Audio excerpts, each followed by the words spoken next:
Hello and welcome to the News Minute. The Kallakurichi illicit liquor tragedy has shocked the entire country. So far, 59 lives have been lost, and it has created massive outrage in Tamil Nadu.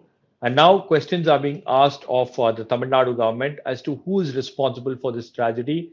To talk about this, I have with me the founder of People's Watch NGO, Mr. Henri Tiphagne. Sir, thank you so much for talking to us. Is this tragedy avoidable, sir? Well, it's a very, very sad event. We register our very strong sympathies with those who have lost their breadwinners. But the question really is what you're asking, is this avoidable or not?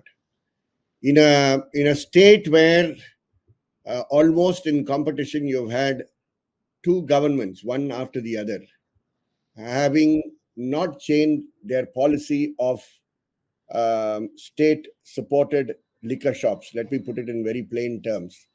State-supported liquor shops. And the difference being I closed 500, you closed 1,000, or you closed 1,000, I closed 1,500. You have created a culture for everyone to have access to the liquor shops. And I'm not here canvassing for prohibition. Let me be very, very clear. This is not the platform to do so. The poor have their reasons for accessing the liquor shops. And once the state has made it a policy that you run your government with the revenue that you draw from there, then you should see who your best beneficiaries of that particular programs are. And most of the poor are your major beneficiaries. And it is only because you are not making available liquor at an affordable price, quality liquor at an affordable price in the taskmark shops owned by the government of Tamil Nadu, that this consumer is forced to take recourse to illicit liquor. And this I want to emphasize. And without blaming the ADMK and the DMK into this, both have the same policy. At this point of time, you can have people screaming at one screaming at the other. But I think both should realize that both the parties in both their own respective governments have had this as a policy. And now you see that in the heart of a village, as News Minute itself had come out with in your story, it is in the middle of the village that you have this entire selling going on. Middle of the town, middle of Kallakurichi town. That it is going on. So this is nothing being done in hiding. There is no illegality. There is nobody to prevent it. While there is a whole prohibition enforcement wing which is supposed to be looking at this, and therefore the police today, in the case is being registered due to the death of 59. You are saying somebody just told me it was 60. I'm sure it is going to reach a higher level with the people who are battling for their lives in the different hospitals.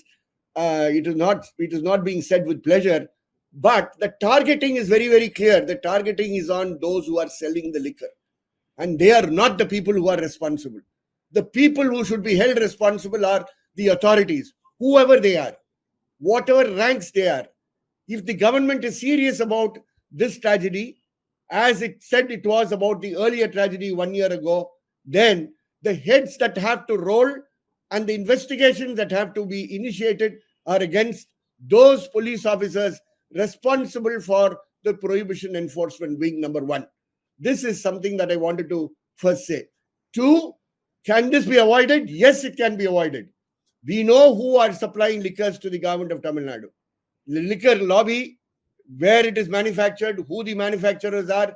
This is not the audience to get into that conversation. But it is up to the government, which has opened these shops, to make sure that there is availability of quality liquor at prices which are reasonable for the poor to access in their own shops. And if you don't do that, you are forcing people into these illegalities.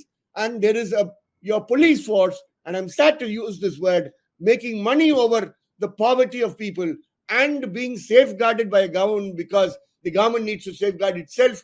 And the only way it can safeguard itself is by safeguarding its police. I say this with great respect. We know senior officers who are very concerned, perhaps more concerned than you, Shabbir, or me. But at the bottom line, it is people at different levels who are benefiting out of this illegal illicit liquor being made available, not only in Kallakurichi, throughout the state. So therefore, Sir, this is avoidable. That is the answer. It is avoidable, provided some heads roll, there are arrests made. There are not suspensions made. There are arrests made. When somebody else commits an offense, you don't wait till your investigation is over to arrest the person. You arrest the person immediately. Do arrests of police people whom you are very clear were responsible for this negligence. Human rights is the right to life of people. It is the right to equality of people. And here the human rights of people, their right to life has been affected. And that has been affected due to the negligence of government servants. And if it is government servants' negligence which has been responsible, this is a human rights violation. And the state has a role to step in. This legislative assembly is in session. This is the time to act. A government that refuses to act today will find itself in very difficult circumstances tomorrow. It may be easy for you to tackle and keep behind bars some people, but it is very difficult to continue in power if you do not act now. You have refused to act against police officers in the past. You refused to act against Balveer Singh in the past.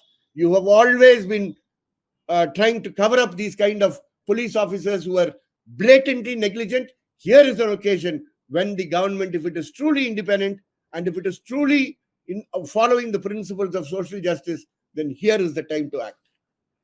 So you spoke about fixing responsibility, but in this case, the government says that they have taken action. They have transferred the collector. They have suspended an IPS officer for the very first time after this tragedy. They have also transferred the officers who were part of the prohibition enforcement wing. Is that action enough? Transfer is only a transfer. And also, just give me a second. I'll add this question: is transfer and suspension a punishment?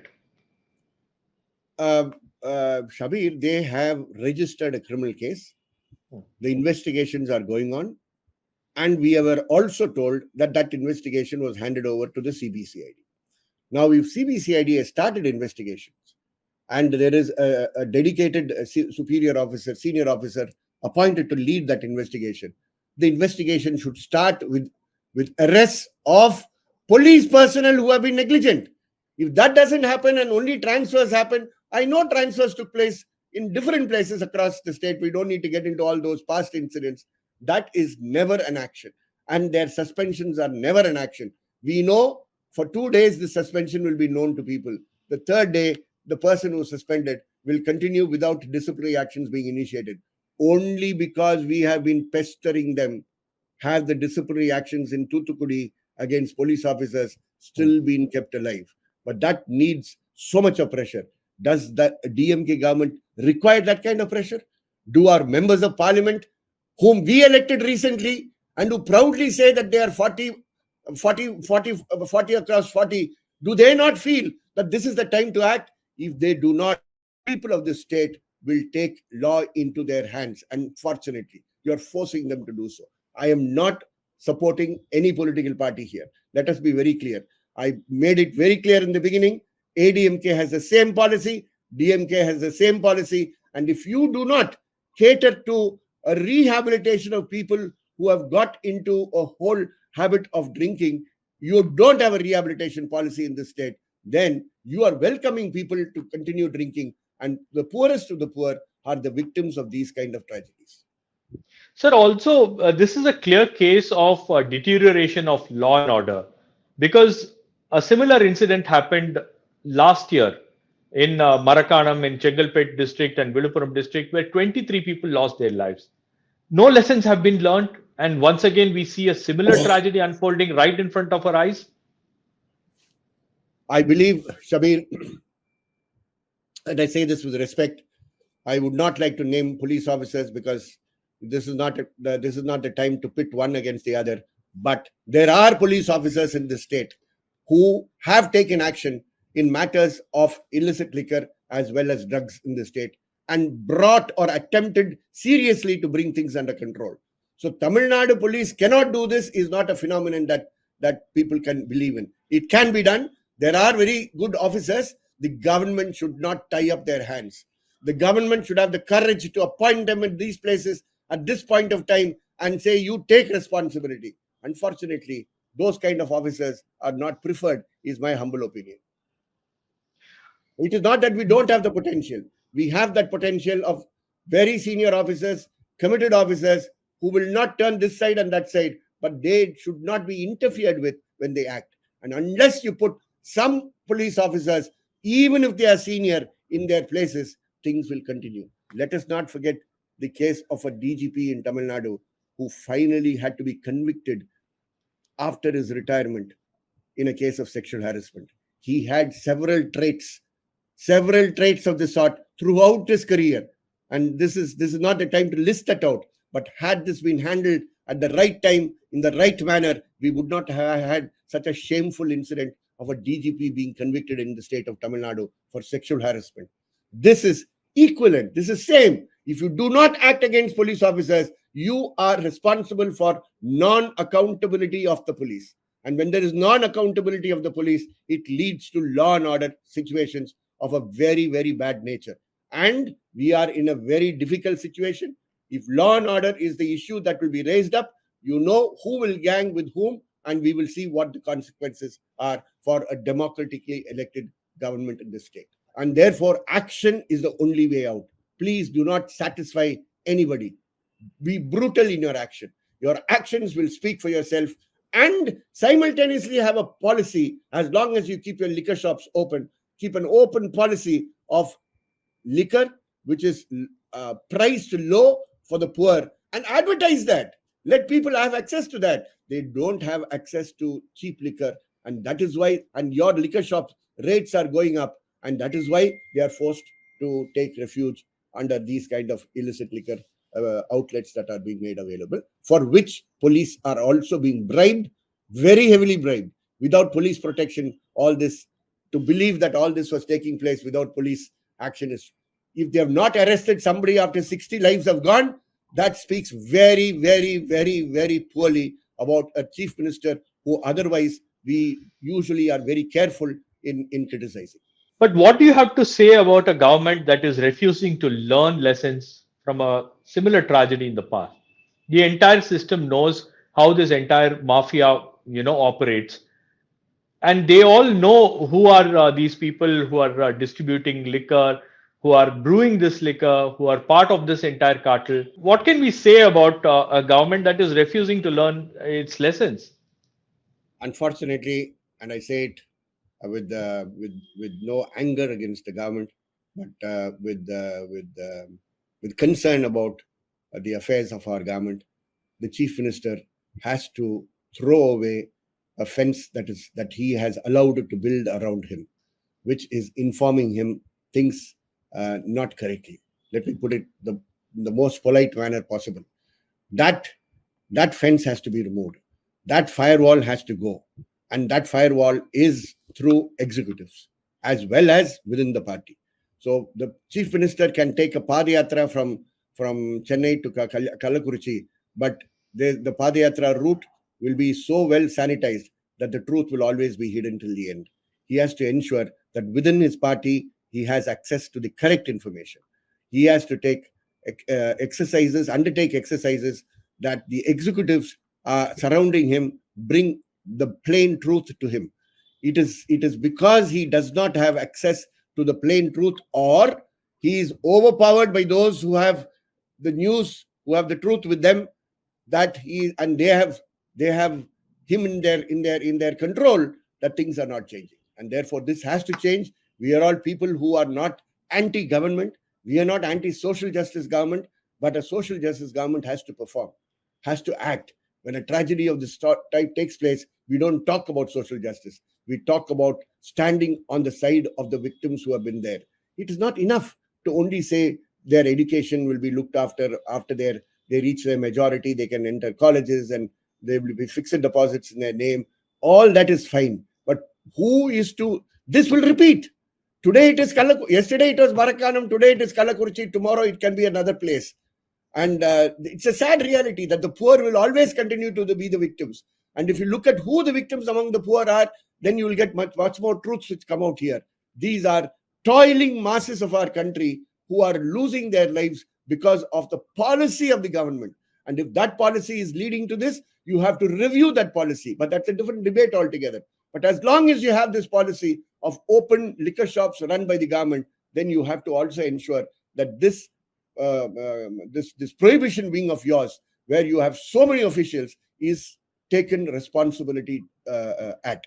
And that has not been unfortunately done. The CBCID has to prove that it is an independent agency with high-ranking officers of quality.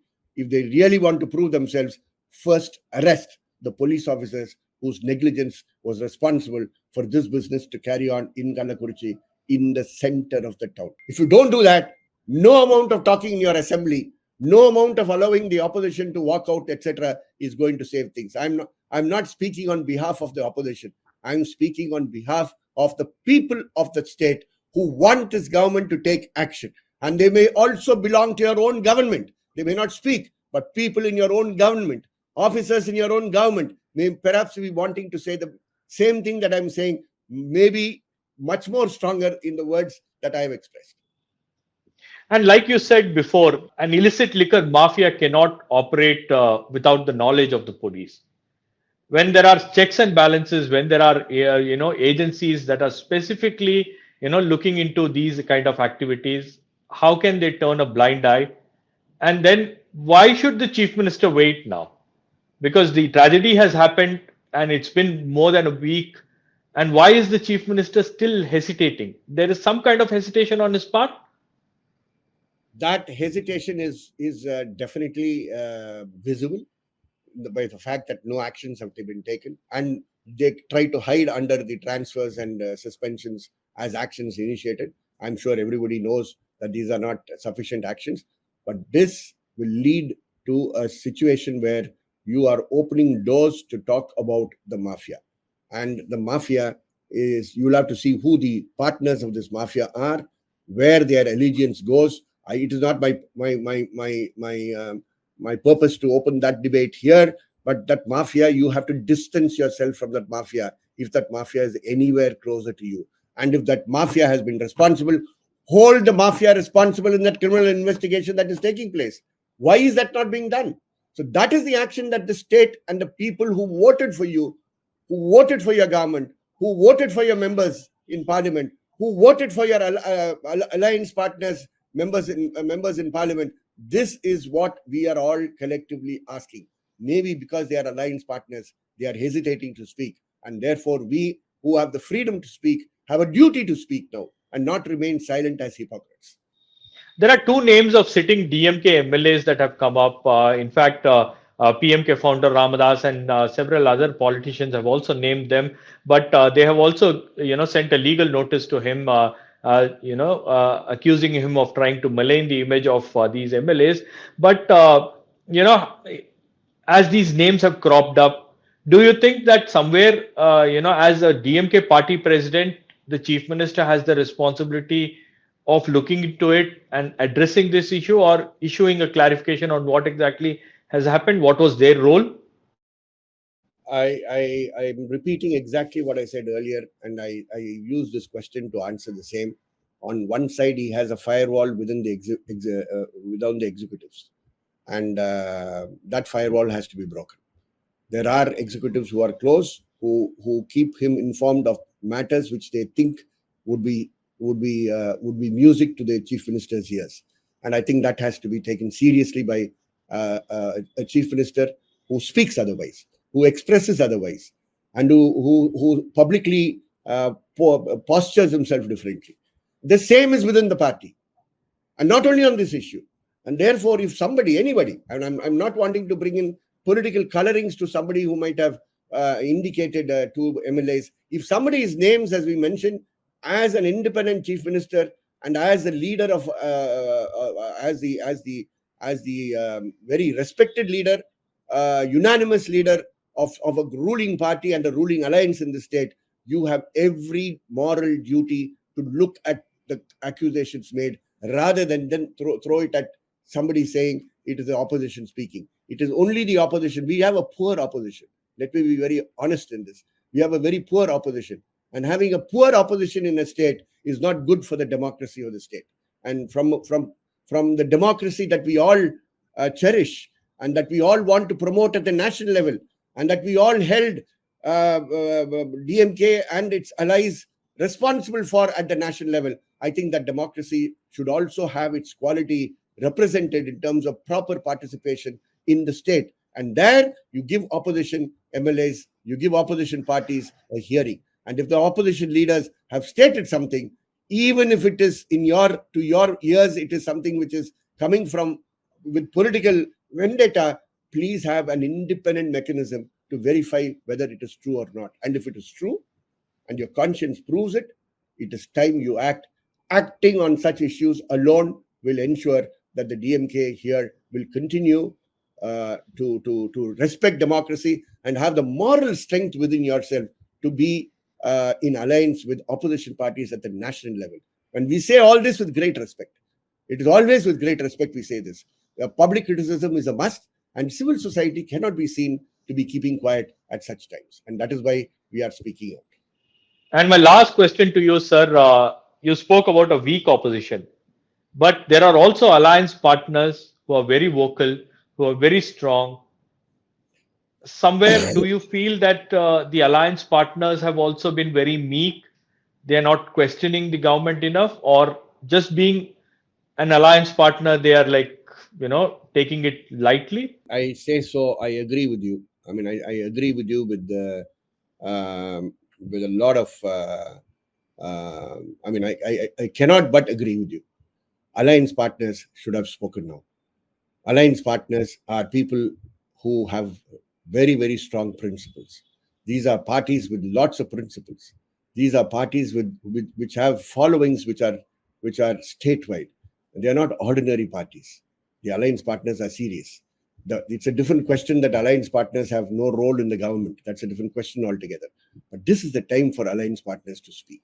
And this is the time also for the Chief Minister to understand that if this alliance has to continue, alliance should also have role in governance. And if you do not give alliance partners a role in governance, you are weakening your own alliance partners. And the weakening of the alliance partners is exactly what you have pointed out, Shabbir, now so beautifully. Alliance partners, to be able to speak, should also have a stake in the government. If you only have a stake in seats and vote sharing and vote capturing, etc., that is not the true democracy that this DMK in collusion with all the other India partners is promoting across the country. It has to start from home. And therefore, alliance partners, I would say, yes, they are not being as vocal as they should be, is something to be critical about. But I also use this occasion to say that alliance should not remain with elections. Alliance should also go into government. And if it doesn't get into joint governance in the state, the 2026 elections are not too far away. And we might see different alliances taking place, because people will ultimately be your masters at that point of time. And therefore, loving this government, hoping this government survives, hoping this government takes the right steps, that is the purpose of speaking out in the open. It is not to criticize and pull down a government. There are enough forces wanting to do those acts. But we have to speak because we want this government also to be strong, but strong not through inaction, strong through acting. And things are sometimes beyond your control as a government. And at that times, that is the occasion when we are able to see the statesmanship of a chief minister. And that is exactly what I would like, and many people in civil society would like to see, the statesmanship in Mr. M.K. Stalin at this point of time. Let heads roll and let messages go very clearly that such nonsense is not going to be tolerated by the DMK government. And that is what is the message. These are the occasions when you get these opportunities to behave as a statesman. And I request, once again, with all humility, I request, and with all honesty, I request that actions beyond catching hold of bootleggers is resorted to in Kallakurichi. And the message goes very clear in the spine of the police that this is not a chief minister who will tolerate this kind of nonsense of inaction which comes out of criminal negligence. Right, sir. Thank you so much for talking to us. We'll also closely monitor this story and follow all the developments. If there are any major developments, then I'll speak to you again, sir. Thank you so much. Thank you, Shabir. Thank you. Let's hope things actually change.